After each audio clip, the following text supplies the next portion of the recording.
I just finished part 1 of the best book I've ever read on making money fast and getting rich faster, The Millionaire Fastlane. And so I finished it. It's 40 minutes. It's amazing. It has so much information. And I was like, I need to do more. Like Travis Kelce says, more.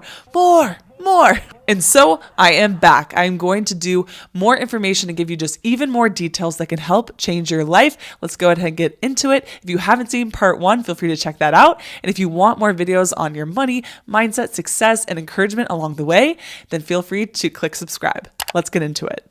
Okay, so first we're going to explore more on the fast lane.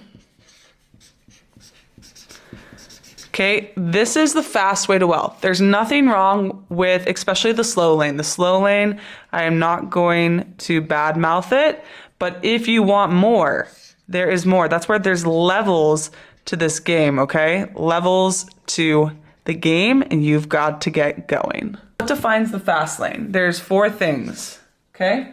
We have controllable, unlimited leverage. Okay, leverage is a force that is used to maximize things, use it to its maximum advantage. So in the fast lane, you are able to have more leverage, right? I talked about if you're a teacher in a school, right? You might be able to reach, say you have 500 students in your school. Maybe you move to a different county and let's see, there's 1,500 kids, okay? Great, you can reach more people. But then like maybe you start teaching online and social media, and some of these people who have been able to build audiences where they reach hundreds of thousands of people, or they might not all come onto their audience, but they can reach millions of people, or even, dare I say, billions of people. Some people have. And so you want to figure out ways to use leverage in the fast lane instead of just going, okay, I'm a teacher here. I'm going to invest my $500 a month, live enough below my means. Then in 40 years, I'll be able to retire, etc. You can still do this. I like combining slow lane plus fast lane, but knowing the fast lane principles can really be helpful. Number 2, the other part is that you have some type of business, okay? And so that's where if you don't want a business, if you aren't interested in that, then don't worry, just go to the slow lane. You can make a lot of money here. It just might take more time and other strategies. I'll be sharing more about this strategy on my channel, but we're going to focus just on the business and fast lane today. And so you typically will want to have some type of self-employment.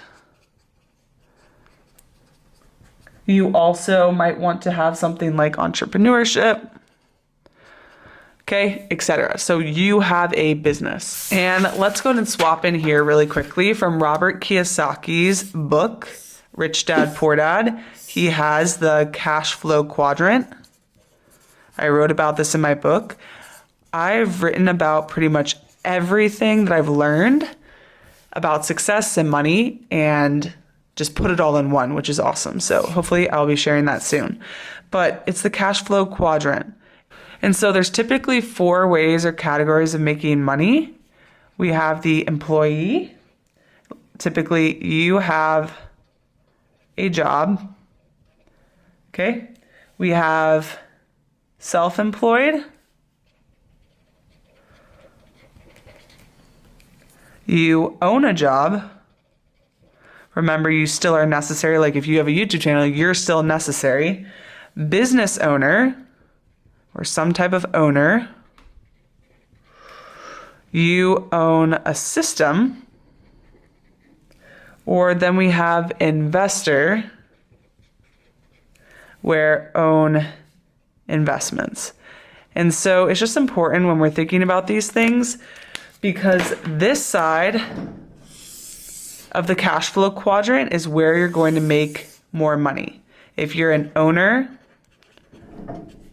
and if you're an investor, that's where you're going to make more money. You can make money here as an employee. There's lots of employees who do get rich and who can make millions of dollars, but it isn't a guarantee, and it's more of a minority. It doesn't happen all the time, and it usually takes time to get there, right? So We also have self-employed. This is fine too, and this is part of with the business, but there's different limitations and restrictions that you'll experience if you are self-employed versus the owner of a business where you're not necessarily having to be in it. But regardless, the fast lane does involve some type of business. And then rich people, of course, they have assets, and that's why this side really works. We'll explore this more later, but I just wanted to pop it in here. I think it's really valuable. All right, back to the fast lane and the 4 components. So next, you want to know that it's a lifestyle choice. Okay, it's a lifestyle of blended components where there's different processes and actions. It's different. It's not the norm, right? Normal? No. Does everyone have a business? No. Let's look that up really quick. All right, I just asked AI really quickly, and it says about 7% of the adult population owns and runs an established business. So this is the minority, just like with health or things like that. It's the minority, but that's where the power is. And the other beauty, last beauty of this fast lane is rapid wealth creation. And so we hear about the S&P 500. I talk about it. I love it. Big fan. But a lot of people talk about, rich people, the S&P and me. Investing in you, yourself first. You are the greatest asset. Okay? And so, for example, the rapid wealth creation, why it's beautiful, and we've talked about it in the first video, and we'll talk about it even more. If you take $1,000 and put it in the S&P 500, over time, it's going to go up and you're going to make millions of dollars, etc. if you put this money in. But if you put money into something that would make you money in the fast lane, like those businesses that we talked about, and there's a whole list, then you have the potential to maybe make $10 million or something in 5 years. So it's less time. It is a risk, right? There's no guarantees, but this is a more sure way. So we want to figure out how to get in the fast lane. And just a quick review, if you have not seen the first video yet, or if you just want to review, here on page 113, it shows you the different types of Fastlane businesses, like having the natural deodorant, the subscription services, products, gadgets, software, food, different bars, a mop, a lot of it's products or services that you sell. So something to think about. Even the book from J.K. Rowling and Harry Potter. There's a great Egyptian parable that is a fantastic representation of the slow lane versus the fast lane and why getting in the fast lane can really benefit you. It is a risk. You don't know if it's going to work. It also does take a different type of person and a different mindset and a different course of actions. But if you're willing to put in the time and the effort, the payout is much larger than if you were doing something like the slow lane. So let's go ahead and talk about this parable, and I think it could really be helpful to you. All right, let's talk about the Egyptian parable. All right, so it's like a little story like you've heard from the Bible or things like that, but the Egyptian parable and how it compares from the fast lane to the slow lane and why you really might want to consider the fast lane. Let's look. Okay, so there's these two brothers, Azur, and then we have Jumna. Okay, and they were told by the king, hey, if you build this pyramid and you do what you're supposed to, then I will give you riches and happiness and freedom. I will give you all these good things. And so they were like, ooh, yay, I would like that. That sounds great. All right, I'm going to figure out how to make a pyramid. Now, this was not easy, okay? Building a huge pyramid in Egypt is not an easy task or feat. So it was already going to take a lot of time. They knew they were going to have to put in the time and the investment, but they both had different strategies. And that's the key here versus slow versus fast. And sometimes what seems slow at first will actually end up being faster. Just like if you commit to eating healthy food, if you commit to the gym, drinking water, sleeping, like all of these basic things, it's not necessarily this quick thing that's like, hey, get fit in 25 days, lose 50 pounds in 10 days, right? But these things are going to build a stronger foundation and help you to keep the weight off for good, right? And so same thing here. What Azur does is he decides to build a device, okay? He decides, I have no idea what the device looks like, but some type of device, and he works on that. And he spends a year, 2 years working on this device. And while Chumna is sitting over here smirking and laughing, ha, ha, ha, my silly little brother is never going to get his riches, no riches for him. He's building the stupid contraption when he should be building his pyramid. And I'm over here building my bricks, and I have my nice pyramid starting to form, okay? And he's using, Chumna's super strong and using those muscles, and he'll go work out and then he'll put those together. But eventually, Chumna reaches a problem, and it goes back to the strategy, the plan. He reaches a problem where he ends up, how can he lift after here? He's so strong, one of the strongest guys in the land, but eventually he can't do the rest, and he doesn't know what to do. He reaches this big question mark. And Azur, finally, he had put the time into this contraption and device, and it took longer, 3 years, while he was already working on day one. But now he was able to start building and laying the foundation and laying it, and the device made it go so much faster, 10 times, 100 times faster. And so eventually he was able to build his pyramid faster. And then Mr. King said, yay, great job. Congratulations. You get the riches, the happiness. It took like 6 to 10 years, I believe, something like that. But then after all that time and investment, really hard work, really big thinking, he still worked hard, but this took hard work that actually paid off. And it had more potential to pay off, right? And that's the thing about the fast lane, is that it's all about the strategies. The investing in the stock market is huge, and I highly recommend you do that. But if you can figure out how to create a system or an income is a big thing, right? If you make $50,000 versus you can make $200,000, clearly that's different. And my husband and I have experienced that, where we make way more money, and that really does help. But what if you could get to a point or a business or something that then makes like 10 million or even more? And so that is going to change your life and other people's lives even more. Something to consider. Okay, one big part of this is the time equation. I've talked about it a few times, but if we have our time, we only have so much time in the day, right? Okay, we only have so much time. But the thing is, we want to use our time wisely.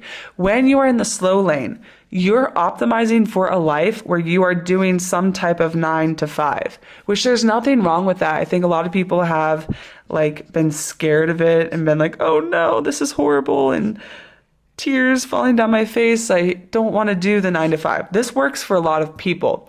But the thing is, you're always going to be trading your time for money, right? And so I talk about this a lot. Like if you're a barista and say you make $20 an hour for 2 hours of your time, $40, not including taxes, right? And then maybe you become a teacher, you can make $45 an hour for your time, 2 hours.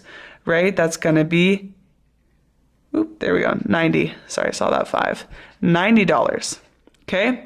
But then if you're a cardiologist, maybe you make $250 an hour for 2, and that is $500. So clearly, if you're going to have to work the same 2 hours, I would rather make the amount of the cardiologist, right? I'd rather make 500 than 40. Maybe you wouldn't like the job as much. Maybe that's not good. I'm going to be doing a video on Ikigai so you can learn more about finding your passion, purpose, and enjoying your life. But we clearly want that, okay?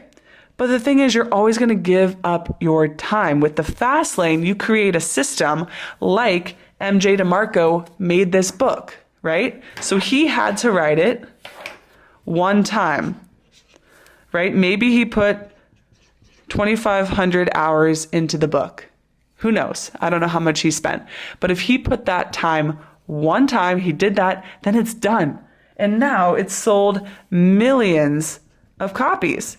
And he doesn't have to do anything else. He might have to do sales or promotion, or he might have to do some type of marketing to make it known. Marketing is simply making known. He might have to do that. But it was only for this amount of time. He's done. And he can make, and he has made, millions off of this. You know how long it's going to take to make millions by trading your hours and hours and hours? A long time. Now, the thing is here, there's no guarantee. I could write a book and say, hey, I've heard that writing a book can make you millions. Let me write a book. Okay, that doesn't guarantee that the book's going to do well, right? It has to have a ton of value. You have to have some luck. You have to have people that you can reach. Maybe you're really great at marketing. You have to have a good marketing team, whatever. Has to hit the right timing of things. Like maybe it's the right information at the right time.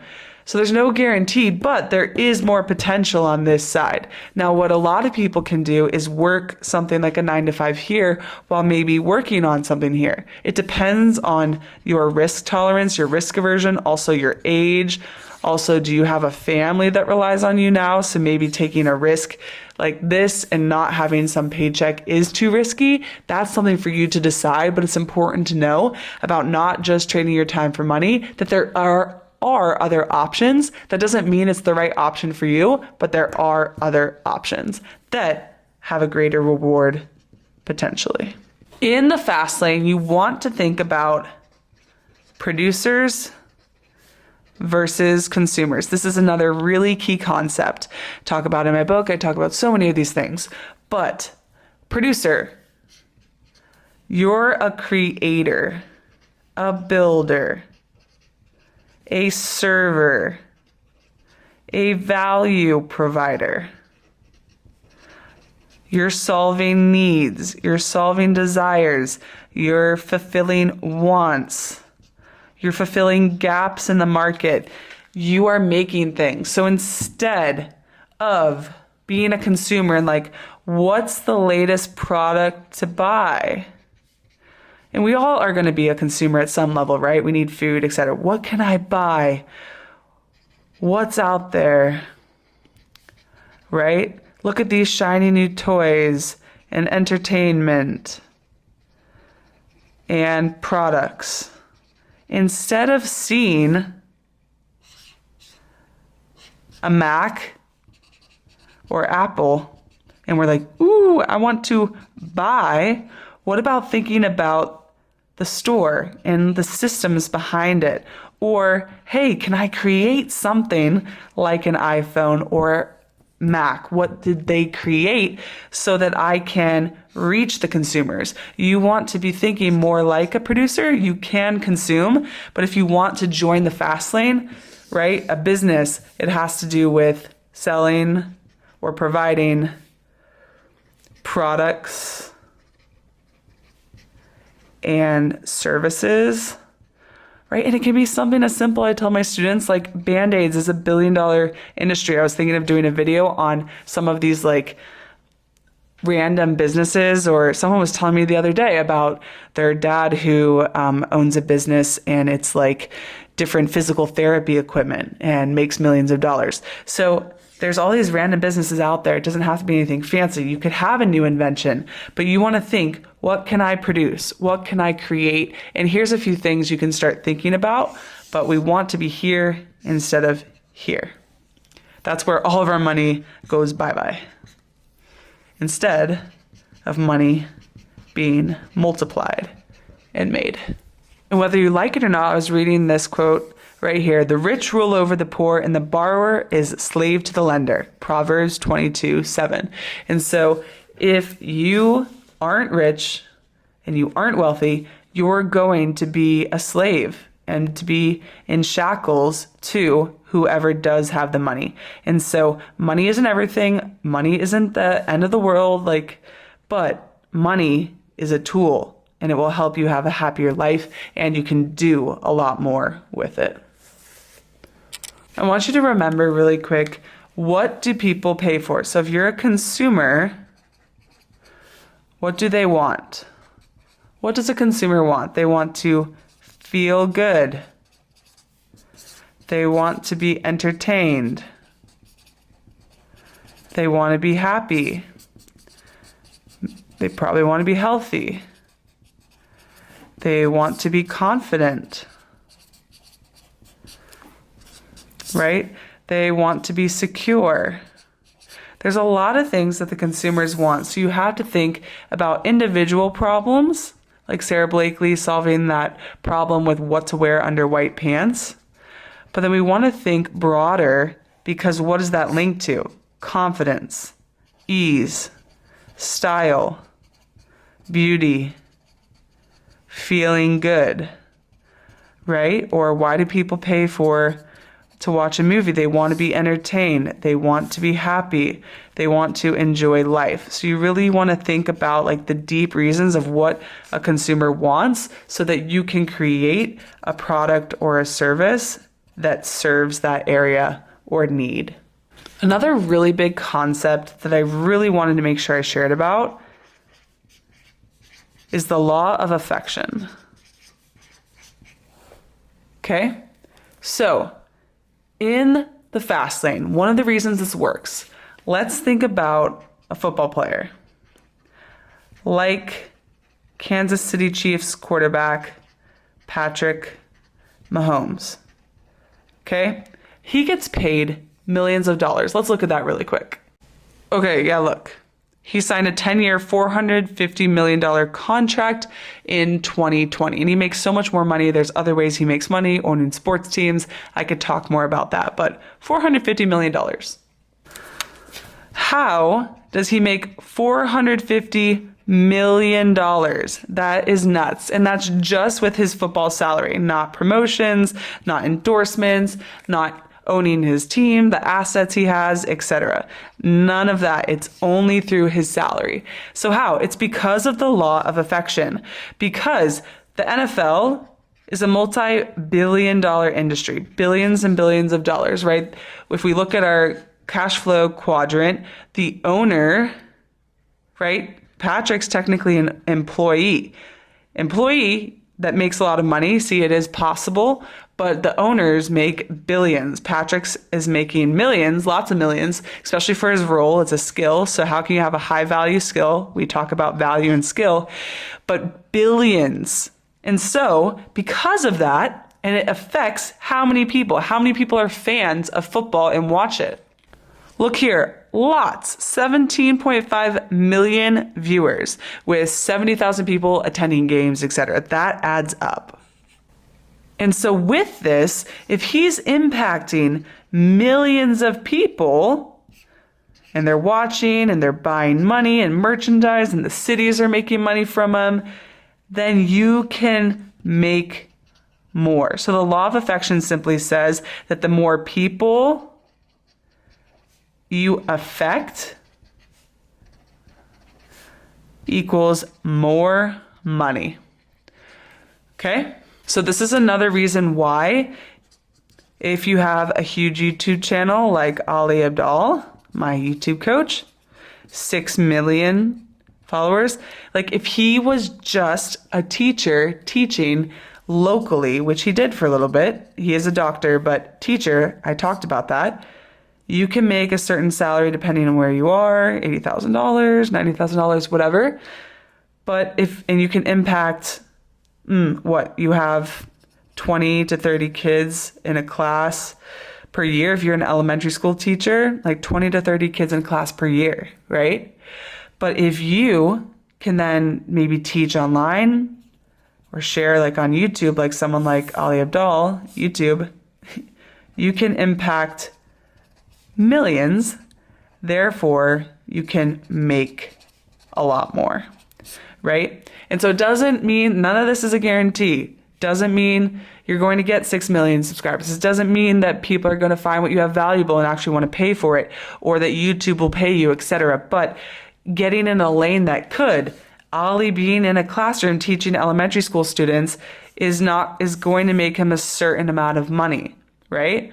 But if he got into the YouTube sphere, he's making over $10 million a year, and that's just one example, right? And so it's a different contrast. You got to get in the right lane, and you want to affect more people. And especially if you have a good message, like for me, this really resonated because I want to help, number one, the people who need me or want what I have to offer, right? And so I'm like, there's only going to be a certain amount of people in a certain environment that you're going to connect with that need you. But if you expand your environment out and start reaching more people, there's going to be a few people from here, a few people from here, a few people from here that actually need what you have. And so I think that is one of the bright sides of social media or YouTube, etc. And I really, really love that. And that's why I started tapping into it. DeMarco also talks about choices. Like, this is all a choice. Life is a choice. The choice to drink and drive.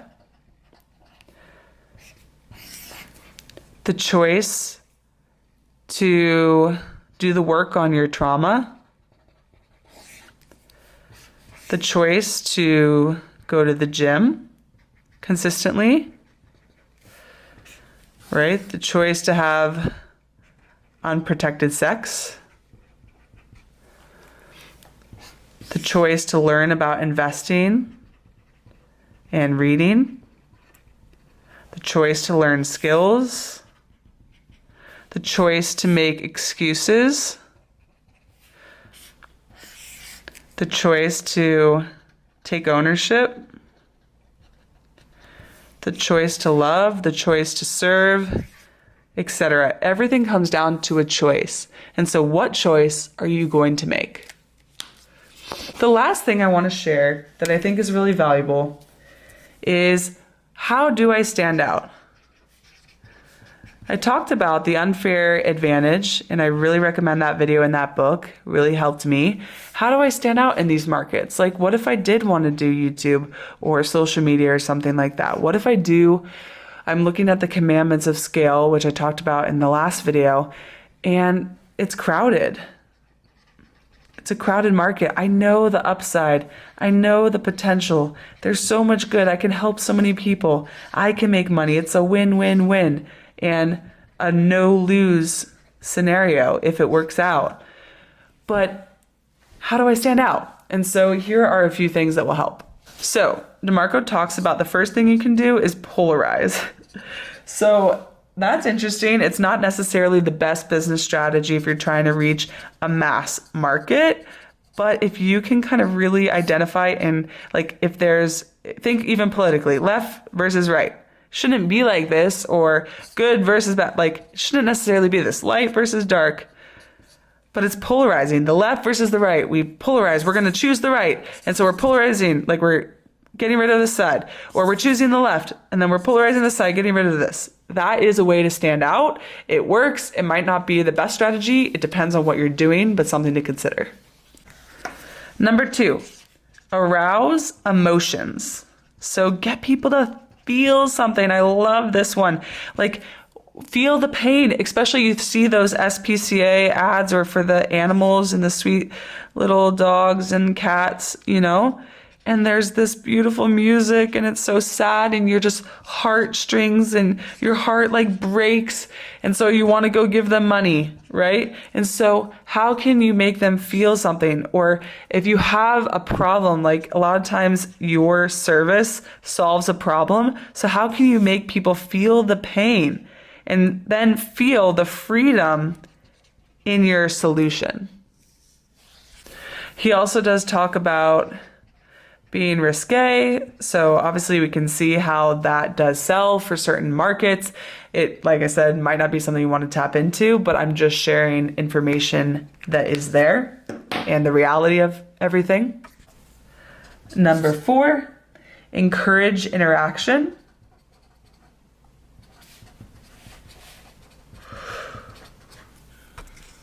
DeMarco says that if you can feel it, taste it, or use it, you might buy it. You're more likely to buy it. Think of those Costco samples, the free samples. You might not necessarily buy that food, but you're more likely to go to Costco and spend money on other food that you actually want, right? Or even if you're test driving a car, you are more likely to buy it or want it or get those feelings and feel like how it would feel to be in it. So you really want to encourage interacting with the product, or if you're trying to serve someone, interacting with people. Last one is to be unconventional. So how can you be like different? How can you go against the norm? Even like happiness. And like having millions of dollars, that's not necessarily the norm. Even those concepts are going against the norm. Be your own boss. You're like, ooh, that's against the norm. That sounds fun. I'm not having a good time at my work right now. Maybe I'll be my own boss. Or even DeMarco talks about some ad campaigns like with the Energizer Bunny. And he talks about like that was such a unique standpoint. And so being different, what's your point of differentiation? How can you stand out? Success requires you to stop playing checkers and move on to chess. Okay? We want to play chess. And so we need to build the foundations of chess here. All right, so if you've ever played chess, there's different pieces.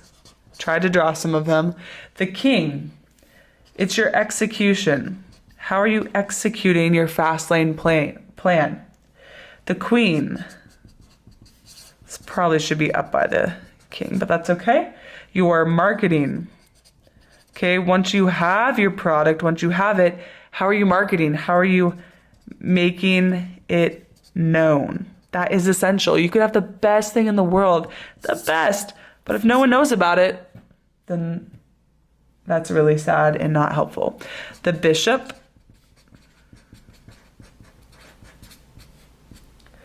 is customer service. So how do people feel and experience your product? You could have horrible customer service and people get so angry, super mad. I don't know how to do a mad face, super mad. And they're like, don't go with them, don't recommend them. And that destroys your business, right? The knight. And going back to this, some of the social sides and like the emotional intelligence, that's really important to have that mastered. And I'll talk more about that in another video. The product. So this kind of goes linked with the king. But what is our product? Is it a hero? Jesse Itzler and Sarah Blakely, they talk about your product has to be number one. If your product isn't great, but you have great marketing, people aren't going to go back and buy what your product was. So you really want to make a great product. Then we have the rook. Just started playing chess more recently. Super fun if you haven't played. Your people. Who are the people? Who are the customers? Who are you serving? Super important. Know your avatar, know this inside and out, and get to know them and care about them. Like, it's such a gift to be able to serve people, like, love it. And then lastly, the pawn. And the pawn is your ideas. And Sarah Blakely says ideas are gifts from the universe. I know I get so many ideas late at night. I love the idea of being up super early, but sometimes I just am like up late thinking of ideas and I'm super creative at night, but they're gifts. And so your ideas can change the world. You can change the world. Think of all of this and map it all out. Don't wait. Start now. Decide your lane or the product or service and get going and see what happens. Things don't happen unless you take action. And if you're worried about the time, when am I going to have time? I don't have time. I don't have time. I don't have time. Think about how you can stack. If you have a commute, spend time there, or listen. I listen to some of my coaching there, or I get information there to share and that I could distill later. Do you have breaks at work? Do you have like down moments where you could be working, right? Could you wake up early? Could you stay up later? Like there's lots of time that you don't even think about that can be used to make your dreams come true. This information is life-changing. Books are life-changing. I'm going to keep doing book reviews and keep diving into books and the information that's changed my life, and I'm going to keep reading so I can keep sharing and supporting you all. I think we can all be successful and happy and thrive and live lives that are just beyond our wildest dreams or in our wildest dreams. We can. And so I want to support you in that. If you're a believer, if you're a dreamer, if you're a builder, feel free to follow the page. Feel free to check out this video on the unfair advantage, on how you can find your unfair advantage in order to succeed and be successful, or feel free to check out this video on millionaire skills that I adopted that's making me a young millionaire. See you in the next one. You got this.